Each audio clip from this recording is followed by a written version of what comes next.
Welcome to China Daily Olympic Update. I'm Marc Checkley. In today's report, we see the amazing work by China's women's gymnastics team, but first, the international headlines. The Beijing Olympic Village has been given the green thumbs up by the U.S. Green Building Council. U.S. Treasury Secretary Henry Paulson presented the Leadership in Energy and Environmental Design Gold Award to Chen Zili of the Beijing Olympic Organizing Committee at a function on Wednesday. The award celebrates advances in environmentally friendly design and efficient use of energy. The Olympic Village has near-zero energy buildings that generate most of their power, heating and cooling through renewable sources, such as solar cells and geothermal heat pumps. A British weightlifter battled through a debilitating back injury to ensure her Olympic dream did not end prematurely. Welsh weightlifter Michaela Breeze defied obvious pain throughout Tuesday's competition to lift a combined total of 185 kilograms. The back problem has been plaguing Breeze since before her arrival, but she says the cheering Beijing crowd helped her get through the tournament. The Beijing Games has attracted people from all walks of life, both healthy and not so healthy.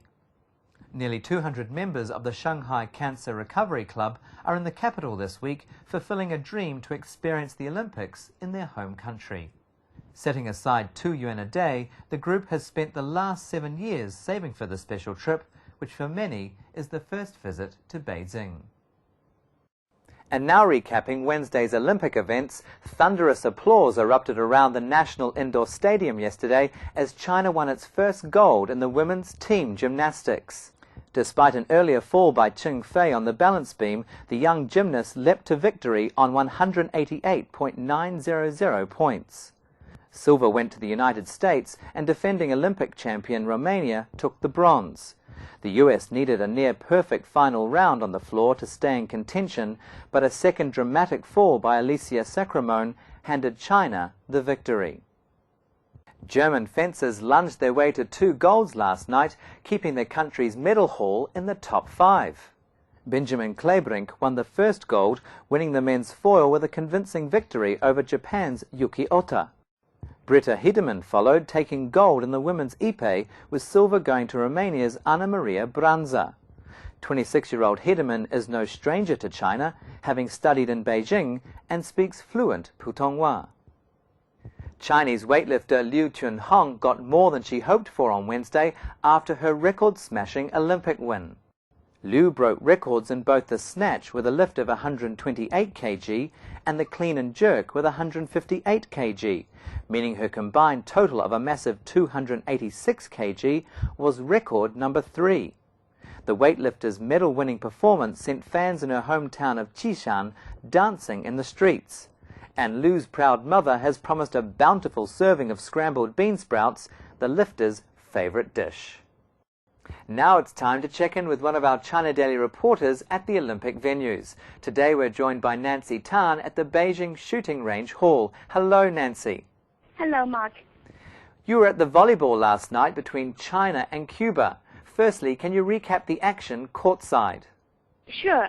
I was very impressive last night because the match was highly competitive, because Cuba and China has been rivals since 1990s, and the home court atmosphere was very lively, and the stands were packed with about 13,000 people, and their cheering was so deafening. To tell the truth, I have to put my earplug so that I can concentrate on my work. Although China suffered a loss to Cuba, how is it expected to fare for the rest of the competition? China still have a very strong chance to win the title. I remember 4 years ago, China lost to Cuba too in the group competition en route to their title. So I think it's a good match for China before the final competition.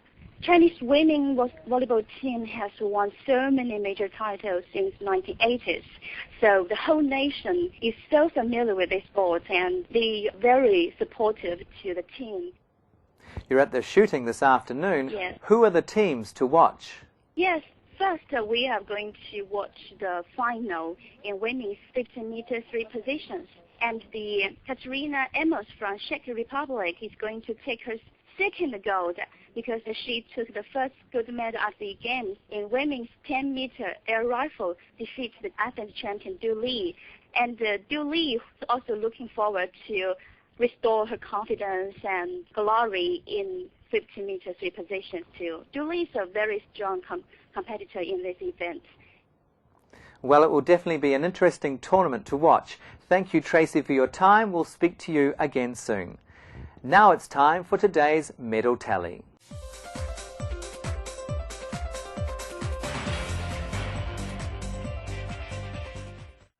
Tucked away in the alleyways of Nanluguxiang is Beijing's latest fashion mecca.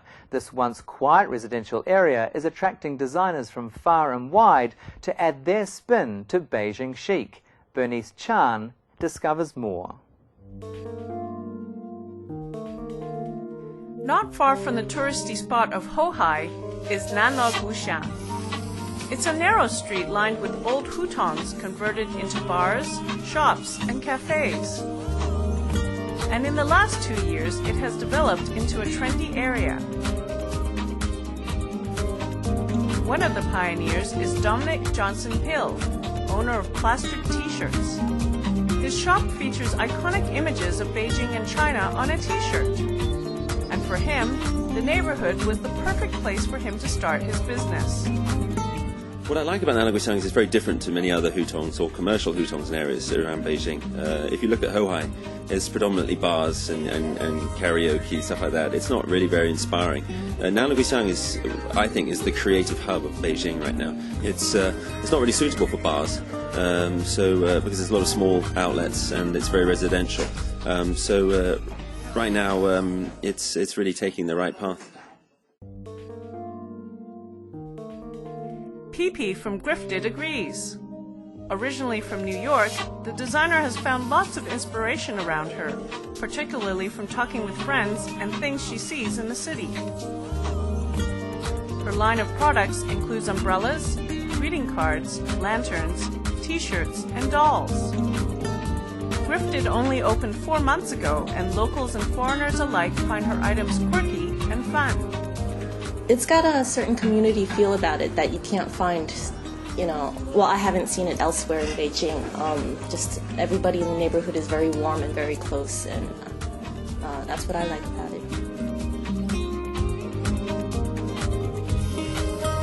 Further down the street is the Pottery Workshop. The owner is Hong Kong-born Caroline Chang. She studied in Jingdezhen, a place renowned for its ceramics. Not only does it feature Cheng's work, but also local and overseas artists.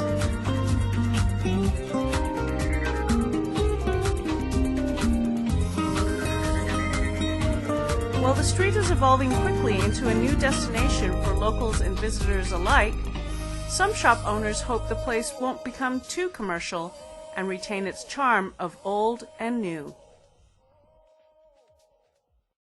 It's amazing what you find in the back streets of Beijing. For more news, log on to our website at olympics.chinadaily.com.cn. We appreciate your comments. See you tomorrow for more China Daily Olympic news. 再见.